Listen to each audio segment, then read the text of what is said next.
안녕하세요. 리치톡톡입니다. 반갑습니다. 자, 오늘은 이제 서울의 아파트가 이제 실제로 얼마나 이제 좀 고평가인지에 대한 부분을 이야기를 좀 하려고 하고요.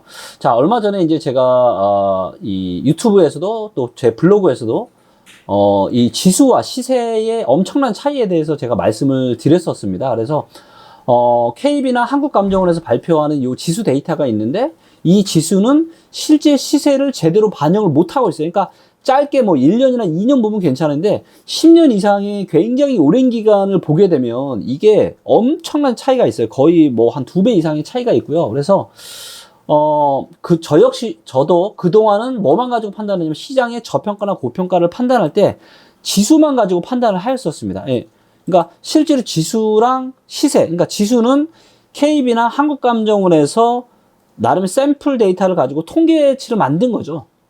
그 다음에 최근에 저희 리치고 팀에서 만든 시세는 실제 아파트 가격의 시세를 가지고 실제 시세를 반영한.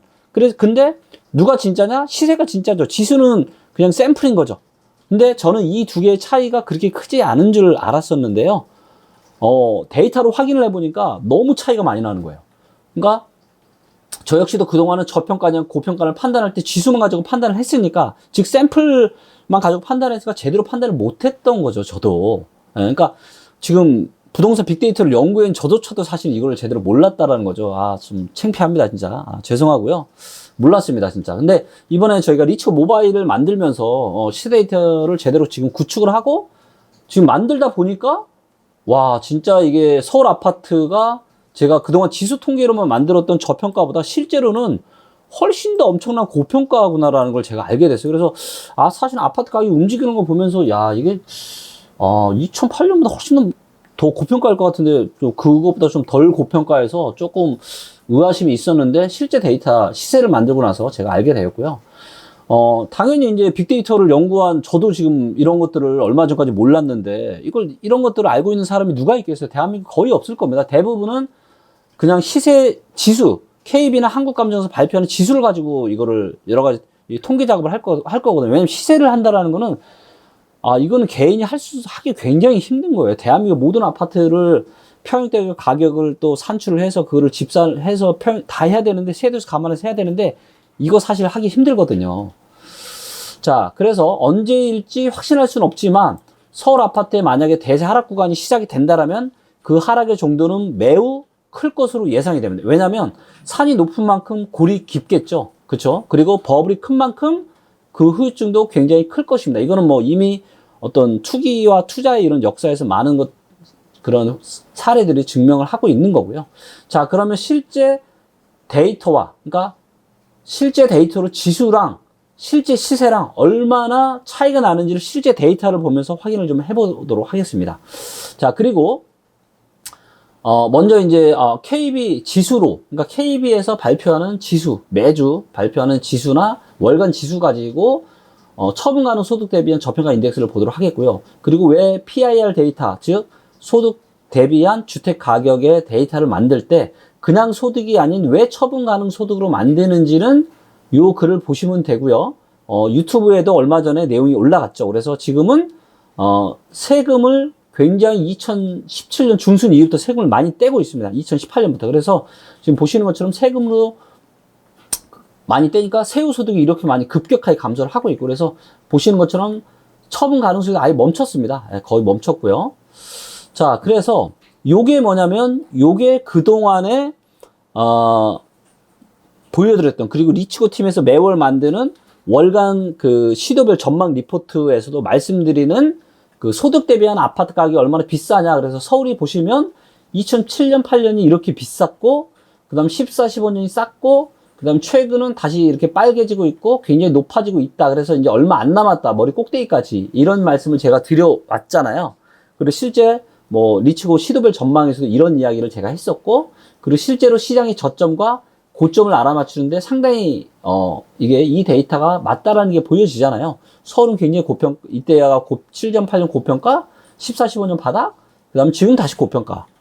그래서 아직은 좀 더 여유가 있다 라고 했는데, 자, 근데 이번에는 지수가 아닌, 그러니까 샘플로 만든 통계 데이터가 아니라 실제 저희가 집계를 해서 만든 이 데이터, 실제 시세를 가지고 보니까, 자, 요게 2007년, 8년이에요.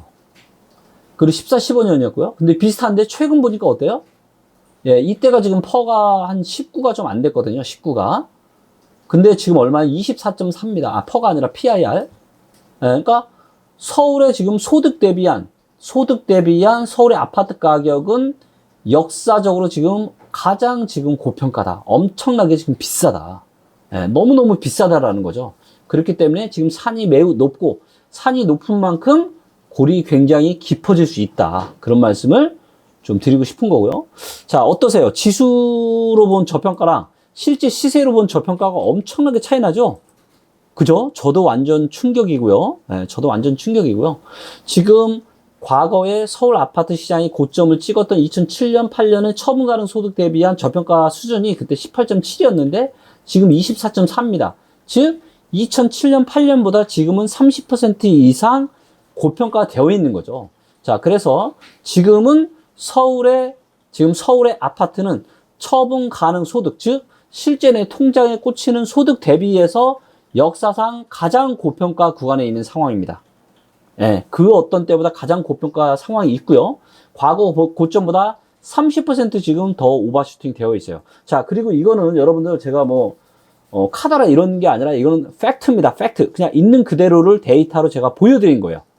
예, 그래서 물론 이런 상태임에도 불구하고 더 상승해서 더 고평가 될 수도 있겠죠. 예, 그리고 지금 이렇게 고평가 되었다라고 해서 바로 또 하락을 할 것 같지도 않고요. 왜냐면 특히나 부동산은 기차와 비슷해요. 한번 움직임이 있으면, 그러니까 예를 들어 기차가 속도가 붙었다가 속도가 꺼질 때도 어때요? 급정거 할 수 있나요? 기차가? 급정거 할 수 없죠. 그리고 출발할 때도 어때요? 급출발 가능해? 아니에요. 속도를 서서히 올리면서 그리고 속도가 붙는 거고, 속도를 줄일 때도 서서히 속도를 줄이다가 이제 멈추고 다시 빠지는 거예요. 예, 그래서 부동산은 기차와 같은 움직임이 있기 때문에, 그쵸?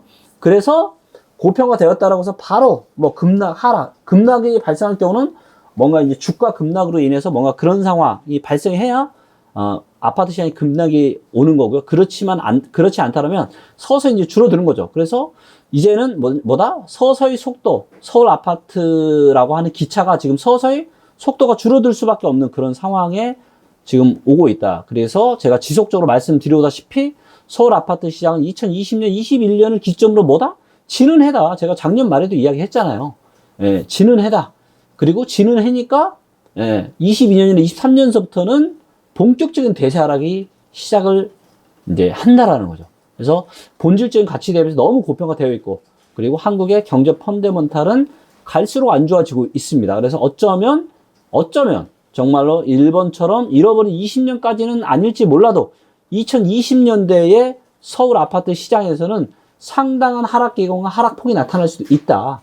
예, 지금보다 경제 상황이 훨씬 더 좋았던 2010년, 11년, 12년, 13년, 이 4년이 서울 아파트의 대세 하락 기간이었고, 이때도 하락폭이 작지 않았었거든요. 근데 지금은 그때보다 훨씬 더 버블이 많고, 경제 상황은 안 좋기 때문에, 앞으로 2022년, 23년서부터는 상당한 하락에 대한 폭이 또 나타날 수 있다. 거기다 지금 정부가 더 이상 주택을 가지고 돈 버는 것을 허용하고 있지 않습니다. 그래서 취득세, 보유세, 양도세 전부 다 엄청나게 상향을 했죠. 그래서 앞으로는 서울 아파트 가격이 움직이지 않고 그대로만 유지가 되어도 손해입니다, 여러분들. 왜냐하면 매년 보유세를 내야 하기 때문입니다. 즉 하락이 아니라 그냥 가격이 멈추기만 해도 매년 손해라는 겁니다. 예, 이거는 뭐예요? 그냥 팩트예요, 여러분들. 팩트. 예, 근데 부동산 시장 기차기 때문에 그동안 상승에 어떤 이런 거에 사람들이 다 취해 있다 보니까 이런 것들이 제대로 눈에 보이지 않는 거죠. 하지만 선수들은 뭐예요? 선수들은 서서히 서울 아파트 부동산 시장이라고 하는 기차가 지금 서서히 이제는 지금 속도가 완만해지고 머지않아 이게 다시 하락이라는 것을 향해서 속도를 올려가겠구나라는 것을 알 수가 있는 거죠. 자, 요걸 가지고 여러분들 이런 팩트들을 가지고 알아서 잘 판단하시고요. 자, 그래서 리치고 지금 시도별 전망 리포트에도 사실 이런 부분들이 그동안은 지수만 지금 들어가 있었거든요. 그래서 지수뿐만 아니라 시세 데이터로도 상황을 보실 수 있게끔 이거를 리치고 아파트 시도별 전망 리포트에도 반영을 할 거고요. 요거는 이제 매월 유료로 지금 발행을 좀 하고 있고요. 그리고 이제 8월 말이나 9월에는 이제 새롭게 반영된 이 시세 데이터를 가지고 제가 어떤 시도별 아파트 전망 강의를 다시 한번 또 준비를 해보려고 합니다. 그리고 좀 더 좀 상황을 좀 보면서 시도별 아파트 전망 강의랑 그 다음에 이제 대응책 강의가 있거든요. 그래서 앞으로 상황이 앞으로 펼쳐질 시나리오, 어떤 경제 시나리오에 따라서 그럼 내 자산 포트폴리오를 어떻게 구성을 하는 게 좋을지에 대한 전망 강의가 있는데, 이거를 지금 두 개를 묶어서 한 번에 한번 해볼까 그렇게 지금 생각을 좀 하고 있거든요. 그래서 만약에 뭔가 어느 정도 이제 안이 좀 확정이 되면 그때 가서 다시 한번 말씀을 좀 드리도록 하겠습니다. 자, 오늘은 지수가 아닌, 그래서 그냥 통계가 아닌 이 시세 데이터를 가지고 얼마나 지금 소득 대비해서 서울의 아파트 가격이 고평가인지에 대해서 제가 말씀을 좀 드렸고요. 그래서 분명히 여러분들 경각심을 가지셔야 됩니다. 네, 가지셔야 돼요. 그래서 최소한 우리가 잘못된 투자를 하면 안 되는데, 잘못된 투자는 뭐예요? 고평가된 시기에 사는 거죠. 그래서 지금 서울을 사는 거는, 그러니까 갖고 있는 거를 판다, 이건 또 다른 문제지만 지금 이렇게 늦은 타이밍에 만약에 산다, 이거는 굉장히 위험하다라는 것을 다시 한번 제가 강조하고 말씀드리고 싶습니다. 자, 오늘 내용도 좋으셨다면 좋아요와 구독 그리고 알람 설정까지 눌러 주시면 감사하겠습니다. 고맙습니다.